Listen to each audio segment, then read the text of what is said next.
a talk that I'm going to give about journaling and the benefits thereof. Myself, I think I've probably been journaling and sketching and writing for probably since I was a teenager, actually, because I think when you think of journaling, you always think of the teenager on their bed kind of scribbling their secrets away in their diary, and that's kind of where I was at, actually, when I started, and it just went from there. And it's not just about writing and writing, it's not just a diary. I think a journal is so much more, so much more. And I've had, hundreds and hundreds of journals. These are just some of the ones. I'm going to lift it up because it's actually even bigger than that. These are some of my current journals for the time being. Let's pop them back on the table there because they're never consider. So yeah, these are just some of my journals, and they're not all writing. Quite a few of them are visual as well. So a visual journal, I think, can really help you express exactly what you want to put in there if you're not that good with words.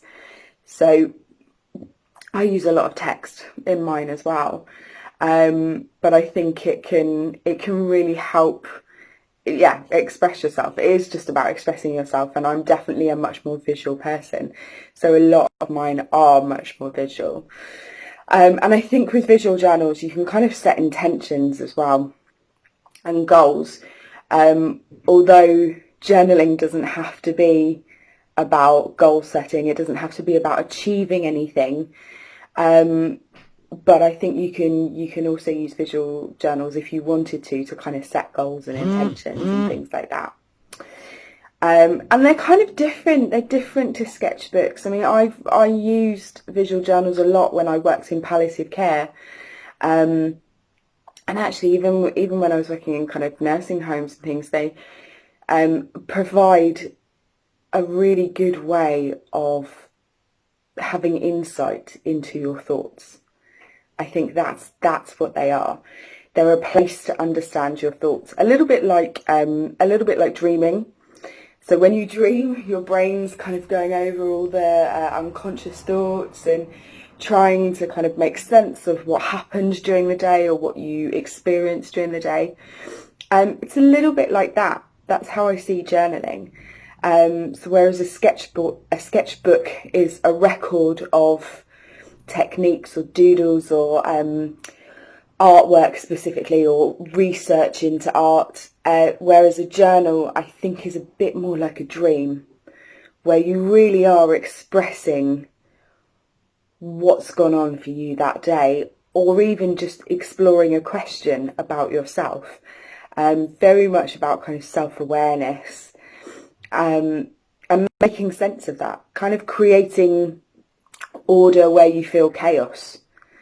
And that, to me, is what journaling is all about. Whether that's written, whether that's visual, whether you're exploring what happened to you that day, or you're answering a question, or dealing with a trauma, it's very, very much about exploring that for yourself and reflecting on it and giving yourself that time to explore on it. And there's lots of artists out there as well. There's lots and lots of artists who have used visual journals as opposed to sketchbooks, as a way of recording what's going on for them, how they feel, and as a way of exploring those thoughts and feelings and emotions that come up. They can be a great way of exploring an overwhelm of feeling, I guess. I think when you're whatever that feeling might be, whether it's excitement or sadness or a depression or whatever that kind of feeling might be, or an anger, using journals to really explore that overwhelm of that feeling can really be beneficial to your mental health.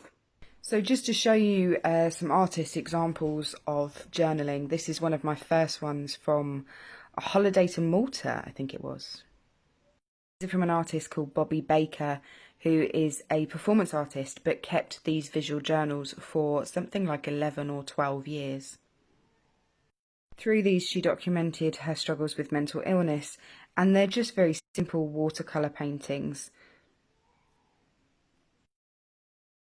I thought I'd add this because it's so different, but it's a shopping list from Michelangelo, who drew it because his servant couldn't read. This is a collaborative journal between me and my friends at university, documented everything that happened. This is by an artist called Catherine Jebsen Marwadell, and through it she shows us how we can use visual journaling to document holidays and travelling. This is one of my own journals documenting my travels, and this was the time when we travelled through Ireland in the car and slept in the car. It was a Mini. This is another travel journal documenting my honeymoon, so it makes me very happy to look at it. This is one of my favourite journals to look at. It's the journal of Guillermo del Toro, and you can see all of his ideas coming to life in it. This is a page from another travel journal of mine showing the day that we got engaged. Even just looking at the colour of this journal, you can see the passion behind it. This is a journal page from Frida Kahlo's diary. Recently, I've been working on a journal that records my own spiritual journey. This is the last one that I'm going to show you as examples, but this is another page from my recent journal documenting my spiritual experiences. So the kind of benefits, I guess, to journaling is it manages your anxiety. It definitely reduces your stress, that just being able to get your thoughts onto paper. It can help you prioritise any kind of fears or problems or concerns that you've had that day, that week, forever, if you've only just started journaling. It can really help you kind of prioritise those and think about which is important to you to get sorted, or what things you enjoy are actually important to you. It just gives you the time to reflect.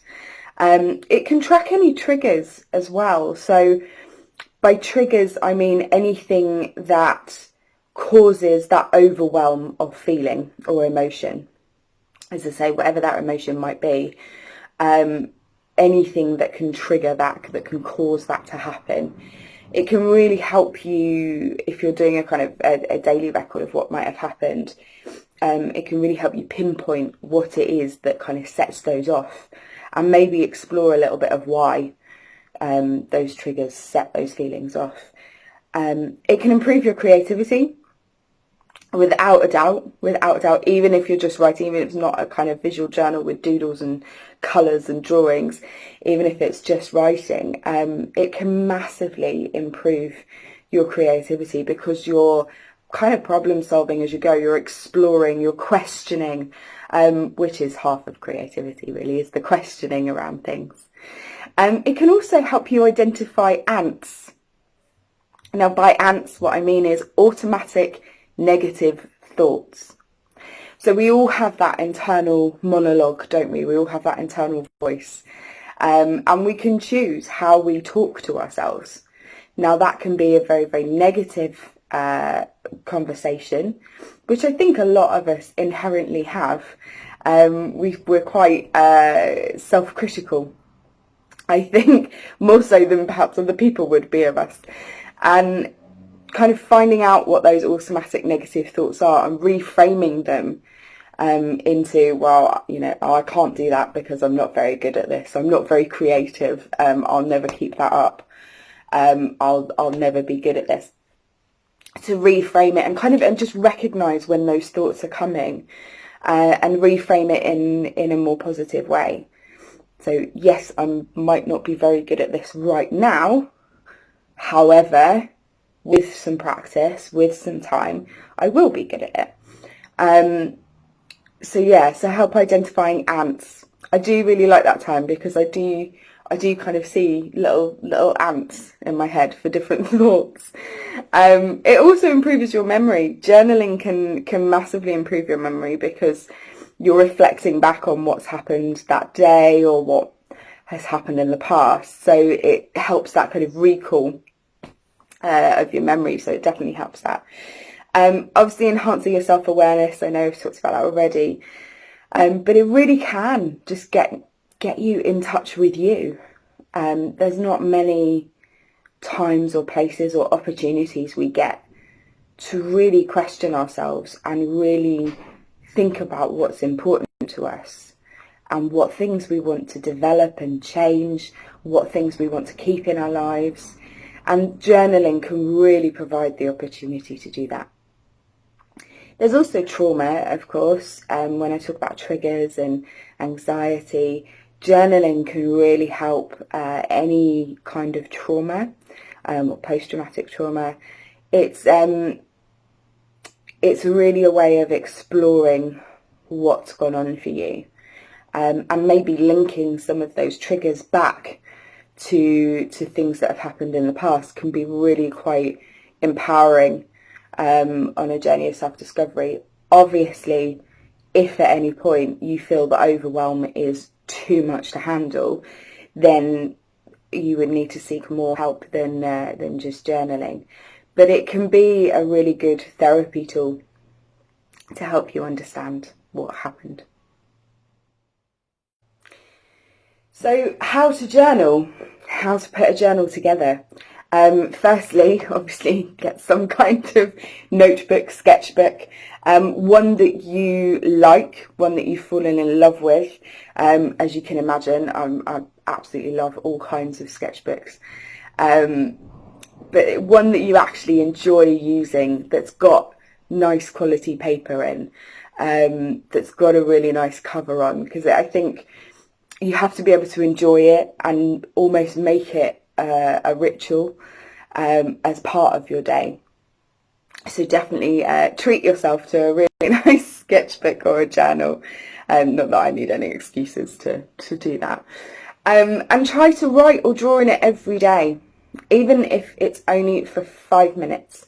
In fact, try and do it for at least 5 minutes a day, or every other day, but try and go for every day, because it really gets you into a routine then of doing it. The ideal time, I mean, for me particularly, the ideal time is in the evening, when it's kind of a reflection time for me. It's a calming time before I go to bed, and kind of a bit of a brain dump as well. You can really use it as a brain dump, to just get all of those thoughts that have been swirling around your head in the day out and actually physically onto paper. So you can definitely use it as a brain dump.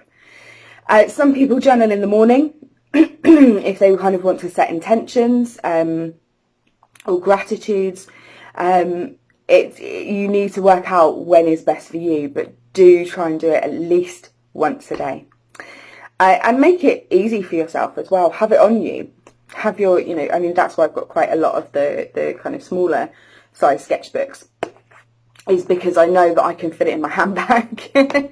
So have it on you. Keep a pen and a small book in your bag, so that at any point when you're sitting there having your coffee mid-morning or wherever it is, you can think, actually, I have got 5 minutes, and actually all these thoughts are swelling around in my head. I will just jot them down, or draw, or however you want to express that. And it doesn't have to follow a structure or a pattern. There are lots of journal prompts out there. So if you're really struggling for what to put, what to write, what to draw about, what to question, there are lots and lots of prompts out there. I will actually post a couple beneath this video, but there are quite a few out there that you can use to just give you a starting point. Definitely use those. So it doesn't have to follow any structure or pattern. You can just pick and choose whatever appeals to you on the day, whatever comes up for you on the day. If you write one day and draw the next day, it's absolutely fine. It's your journal. This is for you. Nobody else is going to see this if you don't want them to. And I think that's one of the big differences as well between journals and sketchbooks, is that in a sketchbook we try and make it visually appealing, We try and keep it all kind of neat and tidy and looking like a GCSE project or an A-level project. Whereas a journal, it is just for you. So somebody else could look at it and not have a clue what it all means. But it's about you. It's about what you get from it, and what you feel from it. So it does not have to be perfect pages of writing at all. And reflect on it afterwards. So after you've done your 5 minutes of journaling, actually read through it. Reflect on it. How does it make you feel seeing it on the page? What do you get from it, from what you've written? So reflect on it. And just keep writing. So if you've written for 2 minutes and you've written all the thoughts that were in your head, you've written things that have happened that day or that week, just keep writing and see what comes out. It's really interesting once we've got all those kind of conscious thoughts out onto the page to then see what else comes out after we just keep writing. So other things that you can do is describing your experiences. So obviously describing what's happened that day, what you thought about, or even what happened in the world today. Particularly at the moment with lockdown and everything else going on, actually keeping a journal about what's going on in terms of our politics and what the changes are can be really interesting to then look back on and see what your thoughts are, because everything's changing so rapidly. And it's hard to kind of remember what happened when. So that can be really useful to do. And you also might find that you've got a lot more to say about what's going on in the world than you originally thought if you just keep writing and keep writing. And when you're out of ideas, another idea of what to do is to write affirmations. So affirmations are something positive, a feeling about your abilities or your self-worth.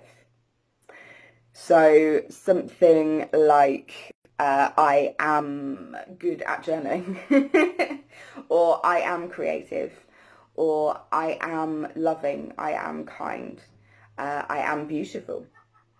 These are all affirmations that you can write down and just keep writing them. Fill a whole page with them. Write a big one in the middle and then doodle lots of colours around it. It really is an intention setting of something that you believe in.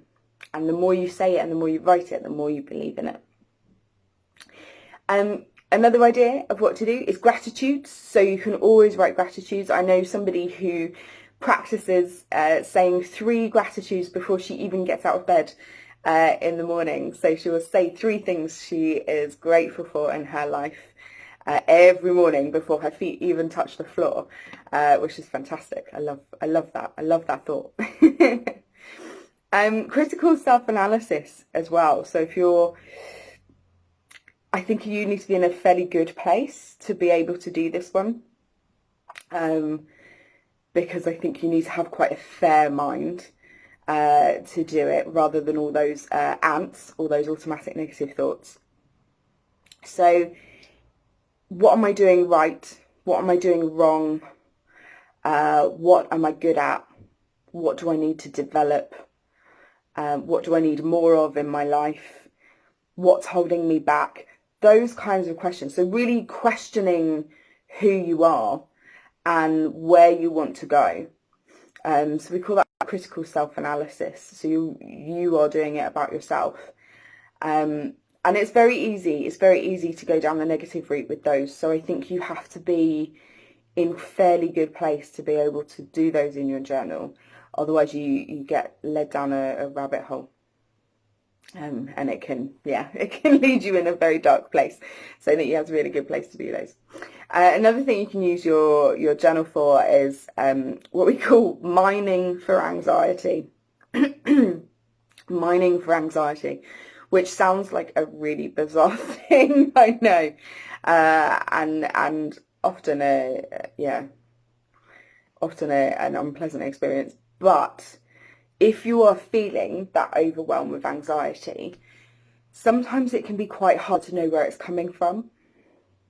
And or any kind of overwhelming feeling, really, like I was talking about earlier. So whether it's kind of anger, this works particularly well for anxiety, I think, because anxiety is such a general term, and everyone experiences anxiety in so many different ways. That I think this works really well for that, to kind of pinpoint it.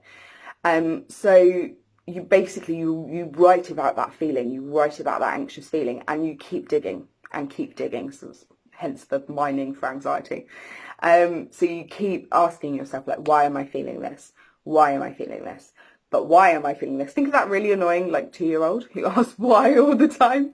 It's a little bit like that. Why am I feeling this? What about it makes me feel uncomfortable? Just really, really question yourself, and just keep writing and keep writing and keep writing.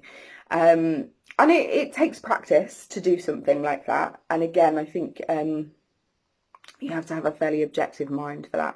But it can be really interesting to see what comes out of that kind of free-flowing writing. And obviously, when I say about your critical self-analysis, you've also got performance analysis as well. So actually looking at the things you enjoy doing, hobbies, whether it's a work, it might be activity, really write about what you enjoy about that particular thing. How far did you get with it? What else do you want to do with it? Where do you want to go next? Do you know, all of those things can work really, really well to keeping you on track. That's more of the kind of the goal-driven people that I'm talking to with that. You can use your journal for that particular form of analysis. You can also go what we call live on the scene, which is actually writing in the moment. So this is what I mean about making it easy for yourself. Make sure you've got your sketchbook and your pens or whatever on you. If you're feeling that overwhelm, actually writing then and there, how does it feel right now? Or what does that feeling look like on the page? If you're more of a visual person, what does your energy look like? And just fill the whole page with actually how your response works. Sometimes the actual physical act of journaling in that moment and writing or drawing can start to ease that overwhelm feeling anyway. So there's another really, really good benefit of journaling. So whether you've been journaling for some time or you're new to journaling, I hope that you carry it on and give it a go. And I hope that there's been some really useful kind of tips and insights in today's talk for you to take away with you.